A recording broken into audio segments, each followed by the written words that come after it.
This is Captain Tim Ingold, and you've got 10 minutes to introduce yourself and tell about up to 10 minutes. You don't have to say 10 minutes.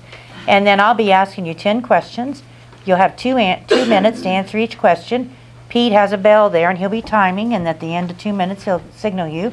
And there'll be no questions from the audience. I've just asked the same questions from all three candidates, and that's it. Sounds good. Okay. Well, good evening, everyone. Good evening. My name's Tim Ingold, and I'm a candidate for sheriff. I recently retired from the sheriff's office last year. Spent almost 31 years there. I began in 1979. I was a deputy assigned to patrol. Spent 3 years in patrol, and then transferred to the narcotics unit, where I spent the next 3 years working undercover. Great experience for me because I was a young man. I was born and raised in this county. Have a wife and 4 sons. Kind of grew up middle class, and for me to go to work narcotics when I was about 23, 24 years old, I learned a lot because I came into it not knowing a darn thing, and I learned an awful lot, and it was valuable because to this day, the things I learned back then about drug addicts and people in that industry, they transfer over to burglary and other issues, but great experience. After 3 years working undercover, it was time to leave. I had kind of run its course, and I transferred to our burglary unit, where I spent a year working burglaries as a detective. Later, I was assigned to our armed robbery unit, which was a 3-man unit. We worked bank robberies and armed robberies at commercial establishments. And Mike Rogers is here with me tonight. He and I used to work as partners in the armed robbery unit. After a year working armed robberies, I had developed a pretty good reputation. I got to go work in our homicide division. I spent 3 years. Seems to be the theme, 3 years. It's about as much as I could take. Spent 3 years working in homicide and sexual batteries. And once again, great experience. Honestly, I think my reputation was built on my ability to talk to people, because I was the one who always got to talk to the bad guy, usually afterward. But did a good job for him, spent 3 years there, and decided I needed a break. After 3 years of dealing with homicides and dealing with death, it took a little bit of a toll on me, and I spent the last year assigned to criminal intelligence, where at that time Sheriff Rice promoted me to sergeant. So I got to commend him for his fine choice in that regard. Later, he promoted me to lieutenant. He made me a shift commander, and I was a shift commander in charge of day shift operations, South County, south of State Road 60 or Clearwater.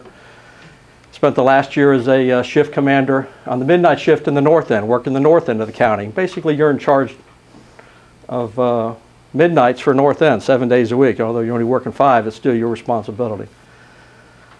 Jim Coates was elected sheriff, I believe, in '04. He came in, and he and I had a pretty good understanding, and I think he recognized what he had. He promoted me to captain in 2006.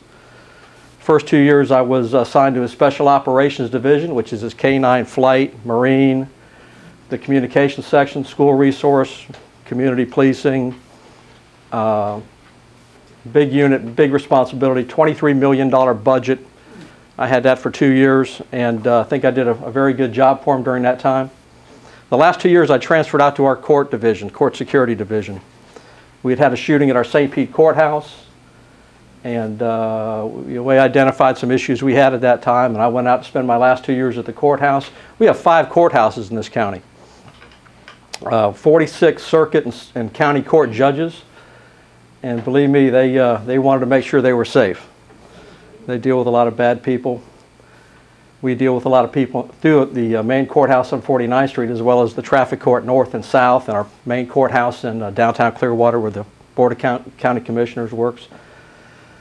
So that was my last 2 years assignment. Once again, that was almost 31 years, and it was time for me to go ahead and pull the plug. I started as a 21-year-old, left as a 52-year-old with a wealth of knowledge and still wanting to work, quite honestly. So it was pretty much in my head that I was going to run for sheriff this time. I came out and announced in early July, and I'm running for sheriff, and I intend to spend the next year, I've got a little less than a year now, the primary's in August of next year, meeting with the people and talking to them, telling them about my experience, my history with the agency.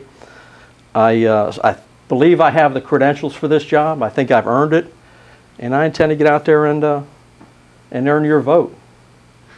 And that's who I am, and I appreciate the opportunity to come here tonight and talk to you, and hopefully you'll get a chance to know me, and I'll maybe hear something I haven't heard before. But there again, thank you very much. Thank you.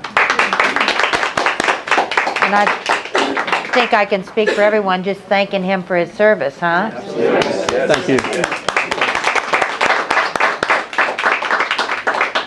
Okay, now, if you're like most, by the time we get about close to the end of this, you're going to be hot. I might shed this. If I shed this jacket, please don't. We have not, but I was going to tell you, if you want to take your jacket off, don't worry about that. Okay, I'm going to get right into it. Then the first question, explain your position on public union collective bargaining and if you support or oppose.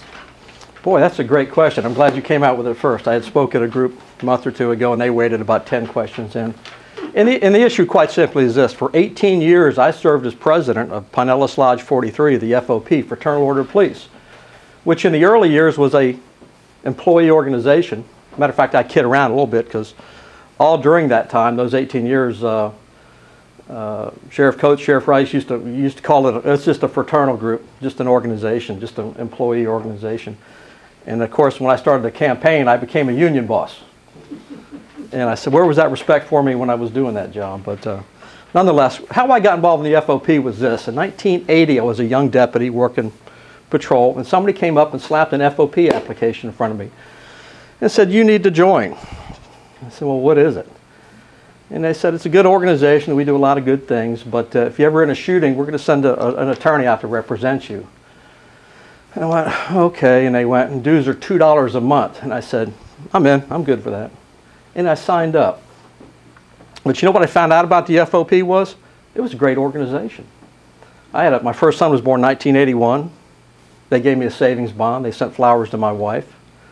Unfortunately, I lost my dad in '84. They sent flowers and a contingent to the funeral, and it means a lot to you when that happened.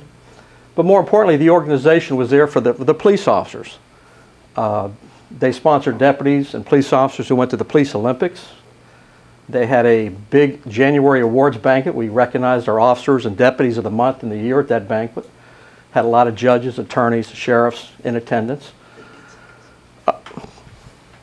8 seconds? 15 seconds. Oh, I'm sorry.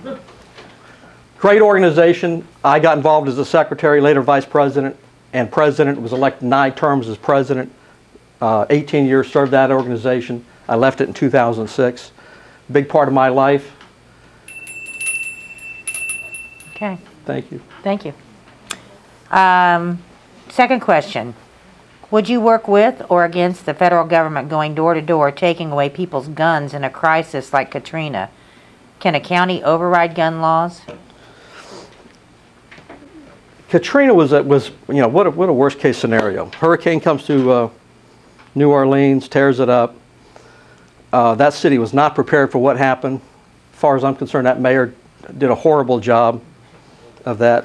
I got to put blame on the governor as well. I didn't see the name mentioned, but what they did was this. Chief of police and the mayor decided to confiscate all the firearms in the city from lawful people.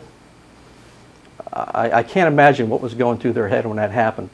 But they used the National Guard and the police department to go door to door and seize weapons. Absolutely wrong thing to do.